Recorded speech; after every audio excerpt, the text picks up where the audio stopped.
Okay, so I've found the most OP Elden Ring Bleed build that is going to be based off Arcane, and it's not running meta weapons. So there's going to be no Rivers of Blood, there will not be Eleanor's Pole Blade or anything like that. These are weapons you would not expect to see in a build like this, but you can see from the showcase of the gameplay in the background, you can see just how much damage this is dealing. So, welcome back to Elden Ring. In this video, we're going to be taking a look at my new favourite bleed build, arcane build, whatever you want to call it. This one is crazy fun with stupidly high damage. And just quickly before we do get into it, if you're not currently subbed to the channel, make sure you do sub, turn notifications on. If you enjoyed the video, don't forget to leave a like, all support is greatly appreciated. And if you want to support me further as a creator, then check out the links in the description, and let's get into it.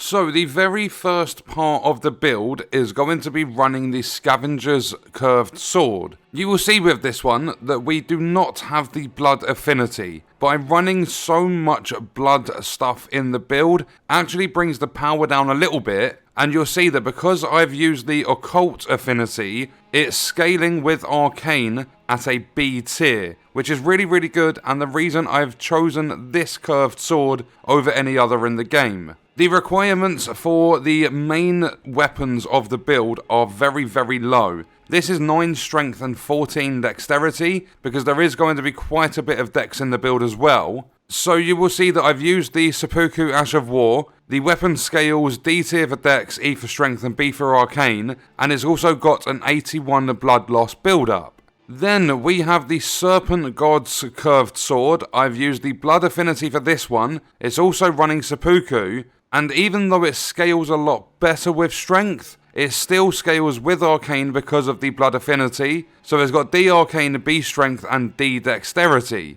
Again, the requirements are very low, 13 strength and 9 dexterity, and it's got a blood loss build up of 110. The reason I've chosen these two is because I was looking for a weapon that by default had blood loss build up on it, so I could then put the occult affinity on that one, and then find another one that looked really appealing to a bleed build, and I could put Seppuku on that one with the blood affinity. Another really good thing about this is the fact that you're not only dealing a blood loss and you're running a bleed build, you are also going to get health back on kill, because that is an effect of the Serpent-God's Curved Sword. Taking a look at the second paragraph of its description, says, formerly used to offer up sacrifices, this sword restores HP upon slaying an enemy. Also, as another weapon, we are running the Commander's Standard, and that is because when you use the Rallying Standard skill, it's going to cost you 30 FP, it is going to boost your attack and your defense by 20% for 30 seconds, so it has bigger benefits than Golden Vow. The only problem is it's just not going to last as long, so it's going to be a little bit more situational.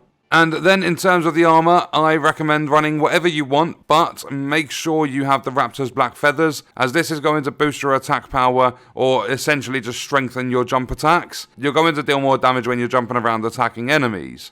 Then in terms of the talismans, we have Lord of Blood's Exultation, we have Rotten Winged Sword Insignia, we have the Claw Talisman, and we've got Marika's Soreseal. Lord of Blood's Exultation will increase your attack power when there is blood loss nearby, so using Seppuku is fantastic with this. If you can get your hands on the White Mask as well, unfortunately I'm locked out on this character, at least until I go through to New Game Plus. But if you can get the White Mask, you're going to further improve this build, because the White Mask and the Lord of Blood's Exultation Talisman do stack together. The Rotten Winged Sword Insignia will greatly raise your attack power with successive attacks. You're going to be doing a lot of fast attacks with this build. The Claw Talisman is going to pair with the Raptor's Black Feathers and further enhance your jump attacks. And then Marika's Soreseal is going to boost your mind, your intelligence, your faith and your arcane by +5 each. The only downfall to it is that you are going to take an extra 15% damage from any source of damage in the game.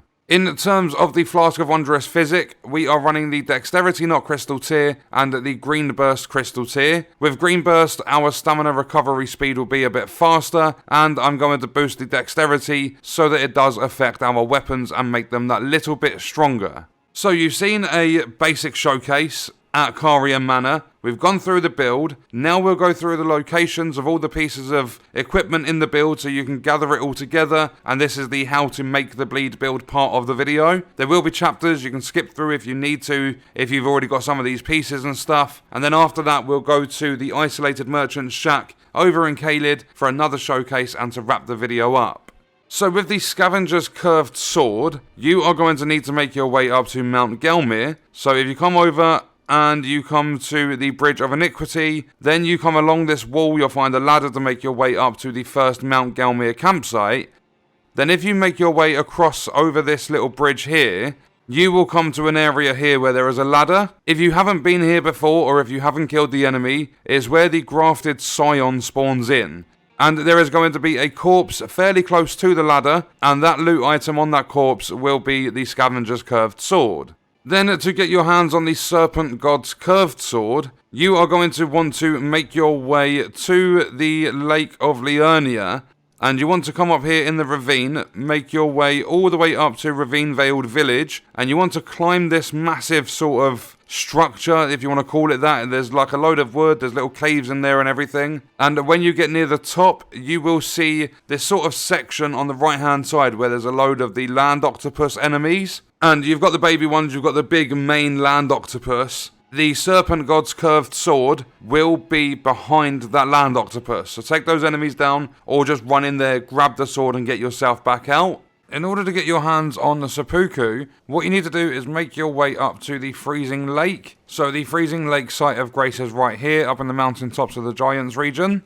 And from this site of grace, you are going to head east onto the lake, and it's around this sort of area here. There will be a tree, and there is going to be a scarab that you cannot see. You can just see his footprints, or its trail. It's going to be doing a circle around the tree. Hit that scarab, kill it, you will get Seppuku, and then if you use a Lost Ashes of War, you can duplicate it. And then if you go to the Ash of War menu as a site of grace, you can apply it like that. Then to get your hands on the Commander's Standard, if you make your way over to Caelid and you come to around this sort of area here, there's going to be a boss called Commander O'Neill. And when you take Commander O'Neill down, he will drop you the Commander's Standard. If you are interested in the White Mask, there is a separate video for that on the channel. And then looking at the Raptor's Black Feathers, if you make your way to the Altus Plateau and you come to the Abandoned Coffin, so you can either come up through here, you can take down the Magma Worm, and then you can make your way to the Abandoned Coffin that way, or you can use the Grand Lift of Dectus, make your way up to the Erdtree Gazing Hill. When you get round to the Abandoned Coffin, if you come through this little lake here, and you come to Sage's Cave, you will be able to get the Raptor's Black Feathers inside that cave. Then, for the talismans, Lord of Blood's Exultation. This one, you are going to have to make your way to the capital, and you are going to want to come to Lendale Catacombs, fight the main boss inside the catacombs, and you will get Lord of Blood's Exultation. For the Rotten Winged Sword Insignia, you are going to have to do Millicent's quest, and when you are given the option to assist or go against Millicent, you want to assist her in battle, and you'll get your hands on the Rotten Winged Sword Insignia. Then the Claw Talisman, you are going to have to make your way to the Stormvale Castle area and come to Rampart Tower. When you are at the Rampart Tower site of grace, if you head outside, you do a little jump across to a rooftop that's got a smashed pillar on it. You climb up on that pillar, walk around the outside of that little tower, then make your way up the ladder you will see after dealing with the enemies that have the crossbows nearby, because they will knock you off the ladder if your stamina runs out. When you get to the top, the Claw Talisman can be found on that tower. Then the final talisman is Marika's Soreseal, and if you make your way up to the Halig Tree, when you get to the prayer room, you will see a bridge as you head outside. There will be an Erdtree avatar there. You have to traverse across the towers, drop down onto the lower section, use some stone sword keys to get rid of a seal, and inside that little room will be Marika's Soreseal.